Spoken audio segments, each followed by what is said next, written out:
20 combattants, 20 avis impopulaires. Salut Lazo, j'espère que vous allez super bien. Aujourd'hui on se retrouve dans une nouvelle vidéo dans laquelle, comme je viens de vous l'annoncer, je vais vous présenter 20 avis impopulaires sur 20 combattants. Donc à chaque combattant, je vais donner un avis impopulaire. Ça fait vraiment longtemps que je ne me suis pas fait détester, ça fait vraiment longtemps que je ne me suis pas fait insulter méchamment dans les commentaires. Espèce de sale connard de merde! Aujourd'hui, je vais vraiment cracher sur plein de vos combattants préférés, ok? Et c'est pas tout simplement cracher pour cracher. Non, là, je vais vous donner mes avis les plus impopulaires. Ce genre d'avis qui font que je me sens seul contre le monde. Mais aujourd'hui, je vais tous vous convaincre de penser comme moi. Parce que moi, je sais que je suis la voix absolue du MMA. Comme d'habitude, n'oublie pas de t'abonner à la zone et on va commencer directement. Numéro 1, Jon Jones. Pour le premier combattant, qui est Jon Jones, mon avis impopulaire, je pense qu'il est assez connu dans la chaîne à l'heure actuelle. C'est tout simplement le fait que Jon Jones n'est absolument pas le GOAT de l'UFC. Il y a vraiment plusieurs raisons pour expliquer cela. J'ai vraiment fait plusieurs vidéos sur le sujet, mais je vais vraiment te le résumer aujourd'hui. Jon Jones a trop triché dans sa carrière, c'est-à-dire il a vraiment utilisé des produits dopants à de trop nombreuses reprises pour être considéré comme le GOAT. En plus de ça, il est vendu comme étant un combattant invaincu que personne n'arrive à battre. Mais je vous précise que déjà, il a eu une défaite par disqualification une fois, mais bon, ça c'est pas super important. Mais il a perdu de manière flagrante contre Dominick Reyes en 2021, donc je peux plus le considérer comme un combattant qui n'a peur de personne. Et en plus de ça, il a fui Francis Ngannou. Je tape les gens pour vivre. C'est ça que je fais comme profession. Il a fui le rematch contre Dominick Reyes et actuellement il est en train de fuir Thomas Pinal. Have you ever been fingered by a MMA fighter before? Donc tu peux pas considérer une personne qui se comporte comme ça, tout simplement comme le GOAT de l'UFC. Et en plus de ça, je sais que c'est un argument qui va peut-être un petit peu moins peser, mais c'est juste un super mauvais exemple pour le sport. J'ai quelque chose à vous avouer. J'ai caché dans le grenier une jeune fille. Donc moi je peux pas considérer cette personne comme le GOAT de l'UFC. A contrario de numéro 2, Georges St-Pierre. Georges St-Pierre, lui c'est le vrai GOAT par contre de l'UFC. Et je sais que dire Georges St-Pierre c'est le GOAT de l'UFC, c'est moins sexy que de dire que Jon Jones est le GOAT de l'UFC. Tout simplement parce que Jon Jones il a eu des moments peut-être plus marquants, peut-être que Jon Jones il avait plus d'aura que Georges St-Pierre. Mais le seul truc c'est tout simplement que lorsque tu regardes en termes d'accomplissement, ils ont eu des accomplissements qui sont vraiment très similaires.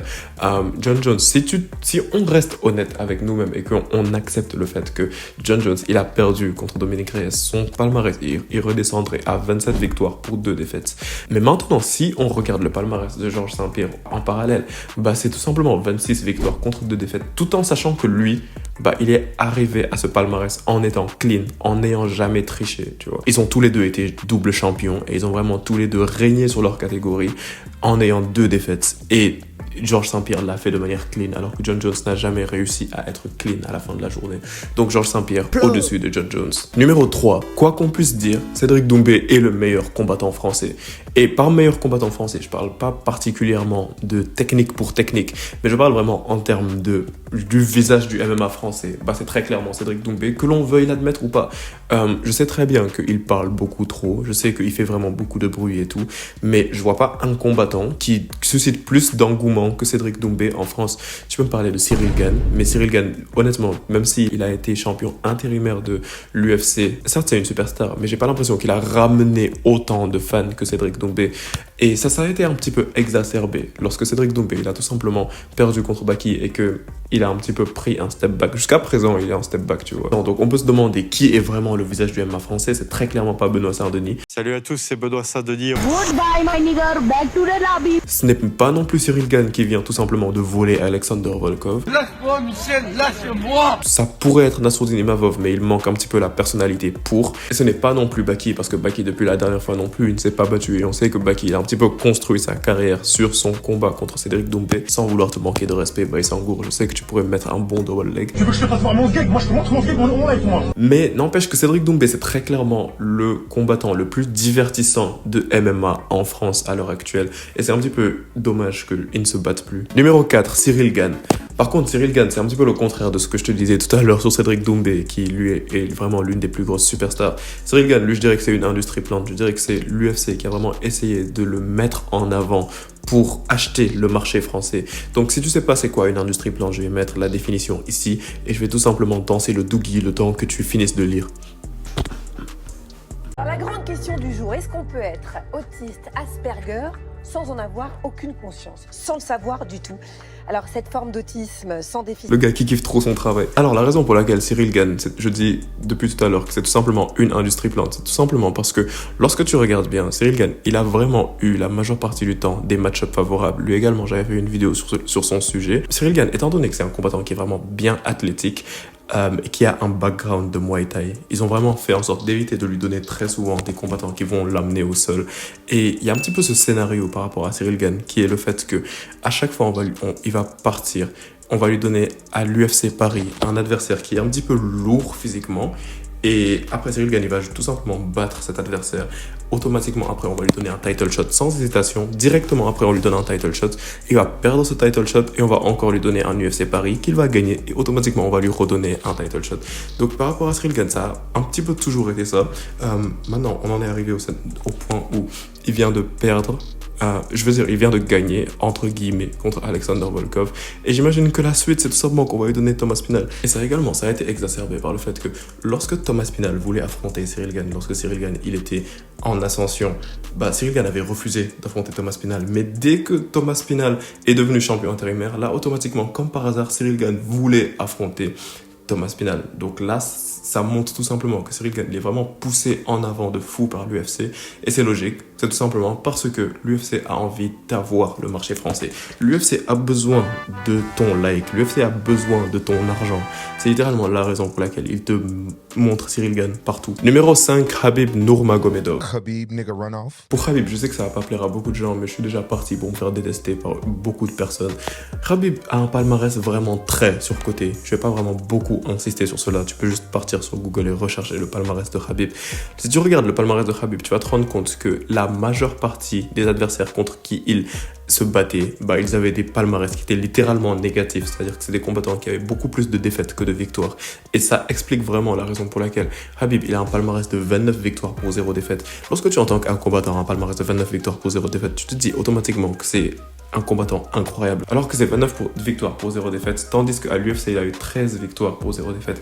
13 victoires pour 0 défaite également, je sais que c'est super compliqué à obtenir, mais il suffit tout simplement de regarder la qualité des adversaires que Khabib Nurmagomedov a affronté pour se rendre compte que ce n'est pas vraiment le top du top. Là, je t'ai mis une petite comparaison qui te compare les palmarès respectifs des adversaires des combattants que ont combattu des combattants comme Khabib, comparé à d'autres combattants qui, eux, sont considérés comme des GOATs. Tu te rends compte que ces autres combattants qui sont considérés comme des GOATs, ils ont vraiment eu des adversaires qui avaient des bien meilleurs palmarès et des adversaires dont la concurrence était donc plus élevée.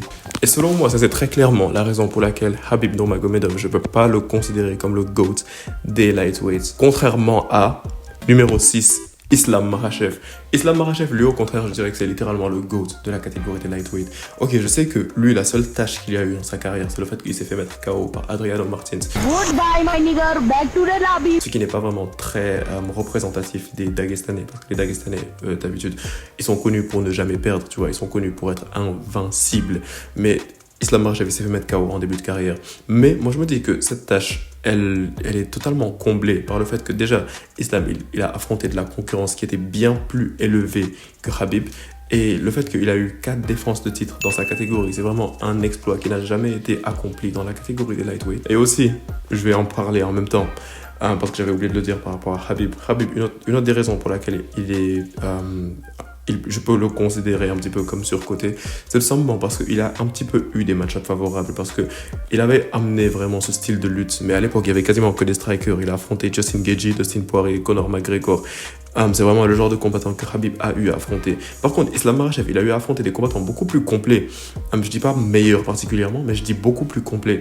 Il a eu à affronter Alexander Volkanovski, super complet. Après, bien sûr, il a affronté Dustin Poirier comme Khabib. Il a également eu à affronter Charles Oliveira, extrêmement complet. Renato Moicano, quoi qu'on puisse dire, extrêmement complet. Ça, c'est vraiment le type d'adversaire que Islam Makhachev a eu à affronter. Donc ça montre que l'argument du match-up favorable ne fonctionne pas contre Islam Makhachev, qui est selon moi littéralement le GOAT des lightweight. Numéro 7, Michael Chandler. Par rapport à Michael Chandler, honnêtement, je pense pas que c'est un avis qui est super impopulaire. En tout cas, plus maintenant, parce que avant c'était un petit peu un avis impopulaire, mais ça a été révélé au fur et à mesure du temps que c'est vraiment pas, genre que c'est vraiment le cas, c'est juste un fait, c'est même pas vraiment trop un avis impopulaire. Michael Chandler n'est pas le mec bien qu'il nous pousse à croire, parce que Michael Chandler, depuis qu'il a rejoint l'UFC, c'était juste des hautes couleurs, c'était vraiment le Superman de l'UFC, c'était vraiment le gars qui vient et qui t'envoie des discours de motivation et tout, et lorsqu'il entre dans l'octogone, il est super explosif et tout, et genre que c'est incroyable ce qu'il fait et tout. Maintenant, le truc par rapport à Michael Chandler, c'est tout simplement que il essaye un petit peu de nous montrer cette personne-là du gars parfait, genre du bon homme de famille et tout. Alors que lorsqu'il entrait dans l'octogone, bah, il faisait juste des dingueries. C'est le genre de combattant qui va vraiment beaucoup tricher. Et il est connu pour tricher de fou. Il est connu pour avoir triché contre Dustin Poirier, contre Justin Gaethje, contre Charles Oliveira et même récemment maintenant contre Paddy Pimblett. Donc il est vraiment connu pour ce genre de trucs. Et comme je te dis, ça vole vraiment pas beaucoup plus haut que ça. Ça montre quand même que c'est un gars qui est assez faux. Ça a beaucoup été exposé par Dustin Poirier en disant que c'est quelqu'un qui vient et qui fait genre que c'est une super bonne personne et tout, mais qu'à la fin de la journée, bah c'est pas le cas. Et c'est surtout exacerbé par le fait qu'en conférence de presse et tout, à chaque fois qu'on lui pose des questions sur ça, bah, il va tout simplement mentir et dire que ouais, il l'a pas fait exprès ou des trucs comme ça. Numéro 8, Conor McGregor. Il y a tellement de trucs que je peux dire sur Conor McGregor. Really, nigga? Et je sais que tu t'attends à ce que je dise un truc négatif, mais je vais te prendre par surprise, je vais dire un truc super positif sur Conor McGregor. Conor McGregor, c'est l'un des plus gros BMF de l'histoire de l'UFC. La raison pour laquelle je te dis ça, c'est parce que j'ai l'impression que cette génération de champions, elle me pousse à me rappeler à quel point Conor McGregor, c'est vraiment un BMF. Lorsque tu regardes, par exemple, John Jones, il est en train de fuir Thomas Spinal. Islam Makhachev n'a pas envie d'affronter Ilia Topuria. Brother. Rappelons-nous tout simplement un petit peu de Conor McGregor, ce qu'il a fait. Conor McGregor, il est venu, il a battu José Aldo en, je pense, 13 secondes. Juste après, il est monté dans la catégorie au-dessus. Il est parti, il a affronté un Nate Diaz qu'il n'avait même pas à partir affronter. Il perd, il revient, il le bat. Après ça, il part, il bat Eddie Alvarez, il prend la ceinture des lightweight. Et une fois qu'il a pris la ceinture des lightweight, il est parti. Il a mis sa carrière en pause. Il est parti. Il a fait 100 millions de dollars en affrontant Floyd Mayweather. Et normalement, après avoir fait cela, il n'avait vraiment plus besoin de venir dans l'octogone, ok? Il n'avait absolument plus aucune raison de revenir à l'UFC et combattre encore dans une cage parce que he was set for life. Il n'avait plus besoin de l'UFC en général. Il était déjà riche. Et on lui propose de revenir à l'UFC pour affronter Khabib Nurmagomedov qui à l'époque, soyons honnêtes pendant 2 secondes, à l'époque Khabib c'était littéralement un nobody. Je suis désolé, il a gagné la ceinture en battant Al Iaquinta. Khabib, comparé à Conor McGregor en général, je veux dire, à l'époque c'était tout simplement un nobody. Et on savait très bien que Khabib il avait un style totalement antagoniste à celui de Conor McGregor et que c'est vraiment le match-up le plus dangereux pour Conor McGregor. Conor s'en foutait, il est juste revenu, il était en mode ok, on y va, on se bat. Après on connaît le reste de l'histoire, Conor s'est fait démonter, c'était vraiment le downfall de sa carrière. Lâche-moi, Michel, lâche-moi! Mais on ne peut pas ne pas respecter Conor McGregor vu comment c'est un BMF. Numéro 9, Leon Edwards. Par rapport à Leon Edwards, honnêtement moi je suis catégorique sur ça. C'est juste un combattant chanceux. Je suis désolé, il n'a pas de mental. C'est juste vraiment un combattant qui a eu la chance de placer le bon coup au bon moment. Et il n'a pas vraiment réussi à assumer après ça. Bien évidemment, je sais, il a battu Ousmane lors du combat retour. Mais c'était vraiment un Ousmane qui était très hésitant et qui avait peur de trop s'avancer. Après, il a battu Colby. Mais Colby, c'est qui, quoi, en 2024 Et après ça, il s'est vraiment fait exposer par Belal Mohamed, tout simplement. Leon Edwards, c'est le genre de combattants qui vont abandonner en milieu de combat. Numéro 10, Ilia Topuria. Selon moi, Ilia Topuria, c'est le seul sauveur de l'UFC à l'heure actuelle. C'est vraiment la personne dont l'UFC a le plus besoin et que l'UFC, j'ai l'impression, est le plus en train de gaspiller à l'heure actuelle. Parce qu'il sait parler anglais, c'est une superstar dans son pays, il a un style flashy, il met des KO de fou. C'est vraiment le seul sauveur de l'UFC. Et je dirais qu'à l'heure actuelle, c'est le combattant sur lequel l'UFC vraiment devrait le plus miser. Numéro 11, Demetrius Johnson. Honnêtement, je sais que cet avis va me rapporter des commentaires de haine. Je suis prêt pour ça. Demetrius Johnson n'est plus dans le top 5 des GOATs de l'UFC. Ça reste un GOAT, mais selon moi, Demetrius Johnson, juste le niveau actuel, les qualités des victoires à l'heure actuelle, j'ai l'impression qu'elles sont vraiment beaucoup plus importantes que celles que Demetrius Johnson a eues. Certes, il reste dans le top 10 des GOATs, mais ce n'est plus du tout un combattant qui est dans le top 5. Bon, honnêtement, si on parle tout simplement en termes de palmarès, de qualité des adversaires qu'ils ont battus et de défense de ceinture, moi je me dis que honnêtement, je sais que ça, c'est un avis qui va peut-être être controversé, mais Volkanovski est plus haut dans la conversation de GOAT que Demetrius Johnson. Après, je sais que ça va faire du mal à plusieurs personnes d'entendre ça, parce que Demetrius Johnson, c'est un YouTuber, il est grave drôle et tout, et je sais que les vieux, ils sont déjà en train de me tomber dessus dans les commentaires. Mais Volkanovski, bien qu'il ait perdu récemment de manière plutôt brutale, le fait qu'il puisse revenir et prendre la ceinture une deuxième fois, selon moi, ça le met au-dessus de Alexander Volkanovski. Surtout qu'il l'a fait après ses 36 ans. Numéro 12, José Aldo, quitte à continuer. José Aldo non plus n'est pas dans le top 5 des GOATs de l'UFC. Quoi? T'as dit quoi? Non, Que c'était quoi? non, je parlais de... Qu'il était quoi? Certes, il reste dans le top 10 des GOATs. José Aldo n'est plus dans le top 5 des GOATs. Il y a été, mais il a été détrôné. Tout d'abord, comme je te le dis, par Volkanovski, parce que selon moi, il a vraiment eu un bien meilleur héritage. Aldo également, il a vraiment beaucoup perdu en fin de carrière, même si je sais que techniquement sa carrière n'est pas vraiment terminée, mais n'empêche. Et j'irai même plus loin pour dire que José Aldo, ce n'est ni le GOAT des featherweights, qui selon moi est très clairement Alexander Volkanovski, ni le GOAT des bantamweights, qui selon moi est très clairement numéro 13, Merab Dvalishvili. Selon moi, Merab Dvalishvili, c'est déjà clairement le GOAT des bantamweights. Parce que le problème par rapport à Merab, c'est qu'on a tendance à oublier les qualités de ses victoires, tout simplement parce qu'il n'était pas champion. Merab, on sait très clairement qu'il n'a pas été champion parce que littéralement, il ne le voulait pas. Parce que c'est son pote qui était champion et il voulait laisser son pote garder la ceinture. Mais entre-temps, Merab, il était en train de démonter tout le monde. Il était en train de battre du José Aldo comme si c'était rien. Il battait du Petr Yan. My son told me, brother, what the fuck? Your son told you, brother. Il était en train de battre les combattants les plus dangereux de sa catégorie, comme si c'était absolument rien. Et maintenant, le fait qu'il est venu et qu'il a pris la ceinture et qu'il est en train de la défendre, déjà qu'il l'a défendu contre un Nurmagomedov, arrêtant la série légendaire d'invincibilité de Nurmagomedov, selon moi, Merab, il est très clairement déjà au-dessus de José Aldo en termes de GOAT de la catégorie des bantamweights. Et c'est littéralement le GOAT de la catégorie des bantamweights en général. Numéro 14, Alexandre Pantoja. Selon moi, lui, c'est très clairement le combattant, vraiment le plus sous-coté de l'UFC en général. C'est très probablement parce qu'il est dans la catégorie des flyweight, et que la catégorie des flyweight, on sait très clairement que ce n'est pas du tout la catégorie la plus médiatisée. Mais quand je vous dis qu'il est super sous-coté, ça en est au point que moi je me dis qu'il est peut-être à une victoire d'être au-dessus de Demetrius Johnson.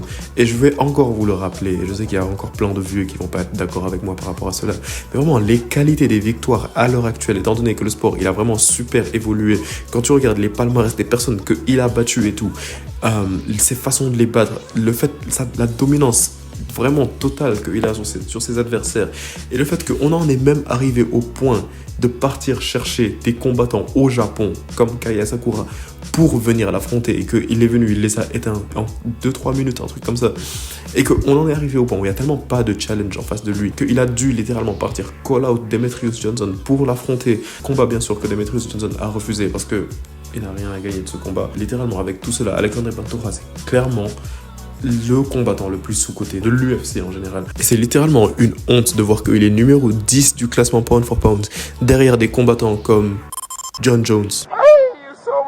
Numéro 15, Cory Sandhagen. Je sais qu'il y a plein de gens qui vont pas aimer ce que je vais dire parce que tous les nerds, tous les geeks et tous les, entre guillemets, vrais fans du MMA sont des fans incontestés de Cory Sandhagen. Mais il est plutôt surcoté. Il est plutôt surcoté. Et la raison pour laquelle je dis qu'il est plutôt surcoté, c'est tout simplement parce que il y a vraiment plein de gens qui viennent et qui sortent de nulle part et qui font les hipsters, les nerds, qui portent des lunettes et tout et qui sont en mode mais ça c'est le meilleur striker de l'UFC et tout. Vous abusez les gars, honnêtement vous abusez de fou. C'est tout simplement parce que c'est un combattant qui est pas trop mainstream, c'est pas le genre de combattant dont tout le monde parle ni quoi que ce soit. Mais selon moi c'est très clairement pas le meilleur striker de l'UFC. Les gens le mettaient littéralement devant des combattants comme Israel Adesanya, devant des Sean O'Malley, lorsque eux deux je veux dire ils étaient à leur prime et tout. Moi je le voyais absolument pas à ce niveau. Les gars, juste soyez honnêtes, ne partez pas sur Google, répondez-moi directement dans les commentaires sans même quitter cette vidéo. Cite-moi 5 victoires de Cory Sandhagen. Juste cite-moi en 5. Flingue sur ta tempe, cite-moi 5 victoires automatiquement comme ça de Cory Sandhagen, vas-y. Numéro 16, Israel Adesanya. Les gars, on aime tous Izzy parce que ouais, il était flashy, un des meilleurs strikers, patati patata. Adesanya, il avait un règne super ennuyeux. Soyons honnêtes pendant 2 secondes. Sa façon de prendre la ceinture, elle était divertissante parce qu'il a battu Kelvin Gastelum dans une guerre. Après, il a battu Robert Whittaker en première défense de titre par KO. Mais après ça, les gars, à part peut-être sa victoire contre Paulo Costa, Israel Adesanya, c'est littéralement l'une des raisons pour laquelle il n'était plus apprécié du tout. Parce que ce soit sa victoire contre Marvin Vettori, contre Robert Whittaker, la revanche, ou contre Jared Cannonier, c'était juste que des défenses de titre super ennuyeuses dans lesquelles Adesanya est resté juste à distance. Il envoyait des feintes et il reculait.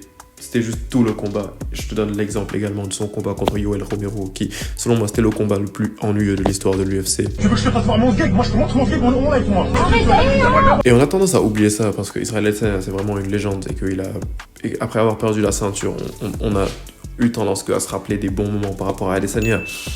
Mais on a tendance à oublier que Pereira, il a été ramené du Glory Kickboxing tout simplement parce que Adesanya, il était un petit peu trop ennuyeux dans la catégorie et que la catégorie n'avançait pas et que c'était juste des combats qui s'arrêtaient à la décision. C'est pour ça qu'ils ont ramené ce kickboxer qui avait battu Israel Adesanya de base pour redonner de la vie à la catégorie. Après les gars, on peut bien dire ce qu'on veut, mais la vie elle était belle quand Adesanya il était champion avant qu'il se fasse éteindre par numéro 17, Nassourdine Imavov. Selon moi, Nassourdine Imavov ne deviendra jamais champion de l'UFC. Oui, je l'ai dit. Oui, qu'est-ce que vous allez faire? Je sais que c'est peut-être fataliste à dire, mais selon moi, il n'a pas ce qu'il faut pour devenir champion de l'UFC. Mais en fait, c'est tout simplement par rapport au niveau de la catégorie des middleweight. Et surtout le fait qu'ils sont un petit peu tous dans la même tranche d'âge. Donc tu peux savoir que dans les 5 ans, ils seront quasiment tous déjà encore là. Déjà, avant même de parler du champion, parlons de la garde sacrée de cette catégorie. Déjà, tu as Sean Strickland qui, lui, a déjà battu Nassourdine Imavov. Alors que Sean Strickland, il était en train de venir. Il était en short notice et il était déjà gros. Si tu regardes le combat de Sean Strickland contre Nassourdine Imavov, Sean Strickland, il était gros. Il y a plein de gens qui disent que oui, non, ça compte pas parce que Nassourdine Imavov, ça c'était vraiment il y a longtemps. Ça compte. Ton style de combat, il ne change pas autant que tu le crois. Ça compte. Il allait juste le tenir à distance en lui mettant des jabs. Nassourdine Imavov n'a jamais réussi vraiment à fermer cette distance parce que Sean Strickland, quoi qu'on puisse dire, il a vraiment l'une des meilleures boxes à l'UFC.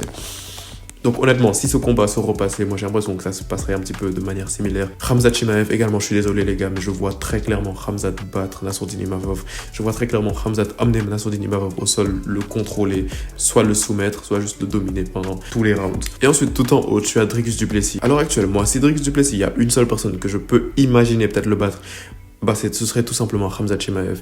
Moi, je me dis que Nassourdine Imavov, il a un style un petit peu trop basique pour battre un adversaire aussi imprévisible et qui te met autant de pression et qui ne s'arrête tellement pas et qui a tellement de cardio que un Dricus du Plessis. Numéro 18, Belal Muhammad. Ok, pour celui-là, je sais que c'est bizarre à dire, mais Belal Muhammad est un combattant divertissant. Il est vraiment détesté de fou parce que quasiment tous ses combats ils se terminent par des décisions. Mais le truc, c'est que, les gars, honnêtement, le MMA, ça ne se limite pas tout simplement au KO et aux soumissions. Et là, je sais qu'il y a plein de MMX qui m'ont perdu. Je sais qu'il y a plein de casuals qui m'ont déjà perdu et tout. Moi, il y a un truc qui me dérange, c'est tout simplement le fait que lorsque Leon il était champion, tout le monde était en mode « Oh, quel robot, quel striker super technique et tout ». Leon Edwards, il était pas plus divertissant que Belal. Pas du tout. Déjà, lorsque l'on parle en dehors de l'octogone, Leon Edwards, c'était vraiment zéro personnalité. C'était une coquille vide. Belal Muhammad, au moins, lui, il trash talk. Belal Muhammad, au moins, lui, c'est tout. Ils sont super drôles. Belal Muhammad, il est vraiment intéressant en dehors de l'octogone. Et lorsqu'il entre dans l'octogone, je sais que c'est vraiment pas des explosions de partout et tout. Mais lorsque Belal Muhammad, il a un bon game plan en tête et qu'il le suit et qu'il te met la pression, c'est un combat qui est juste intéressant. C'est un petit peu comme la dernière fois ce qu'il avait fait contre Leon Edwards et qu'il l'a littéralement slamé sur sa tête. C'était intéressant. Numéro 19, les Fighting Nerds. Celui-là, il risque d'être un petit peu compliqué. Ok, celui-là, il risque d'être un petit peu compliqué. Mais si j'arrive à le pull, je suis un génie. Aucun Fighting Nerds ne deviendra champion. Selon moi, c'est juste un train de hype qui a commencé à se dérailler la dernière fois lorsque Carlos Prates, il a perdu. Donc selon moi, très clairement, aucun Fighting Nerd ne deviendra champion, ni Gian Silva, même si je sais qu'il est super puissant debout et qu'il a un plutôt bon sol. Mais je le vois pas devenir champion devant Diego Lopez, ni Mauricio Ruffi, que j'imagine même pas qu'il réussisse à battre Islam Makhachev, ou peut-être le prochain champion qui sera probablement Ilia Topuria ou Paddy Pimblett, ni Caio Borralho, qui lui ne va pas réussir à dépasser, selon moi, Khamzat Chimaev ou Sean Strickland. Selon moi, très clairement, les Fighting Nerds, ils ont une grosse hype et tout. J'ai même pas parlé de Carlos Prates parce que, honnêtement, est-ce que j'ai besoin de parler de Carlos Prates? Carlos Prates, il va fumer, littéralement. Ian Gary. Goodbye, my nigger. Back to the lobby. Selon moi, les Fighting Nerds, c'est vraiment une très grosse hype et tout, mais ils ne deviendront pas champions. Et numéro 20, Alex Pereira. On va terminer sur celui-ci. Alex Pereira est plus un GOAT que Khabib. Je sais que j'ai beaucoup parlé de Khabib dans cette vidéo, mais c'est que c'est vraiment un petit peu une référence parce qu'il y a plein de gens qui le considèrent comme le GOAT. Mais selon moi, Alex Pereira est plus un GOAT que Khabib. Parce que le run que Alex Pereira a eu entre 2023 et 2024, c'était juste phénoménal. Il a eu 3 défenses de titre en littéralement 1 an, ce qui est ce que Khabib a eu en 3 ans. Et si on parle en termes de qualité des adversaires que Alex Pereira a vaincu, Alex Pereira a battu Sean Strickland, qui va plus tard devenir champion. Il a battu Israel Adesanya, qui était champion. Il a battu Jan Blachowicz, qui était champion. Il a battu Jiri Prohaska 2 fois, qui était champion. Il a battu Jamal Hill, qui était champion. C'est donc 6 victoires sur les champions. Ça, littéralement, moi, je me dis que c'est phénoménal. Et surtout le fait qu'il a fait ça dans une si courte période de temps. Moi, je me dis que littéralement, même s'il a perdu contre Ankalaev, déjà, c'était pas par humiliation ni quoi que ce soit, même s'il a perdu contre Magomed Ankalaev, bah, pour moi, très clairement, Alex Pereira est plus haut dans la conversation du GOAT que Khabib, non Magomedov. En tout cas, dis-moi ce que tu en penses dans les commentaires. N'oublie pas de t'abonner à la zone si tu as envie de plus de vidéos de ce style. Et on se capte très bientôt pour une prochaine vidéo, la famille. Peace out.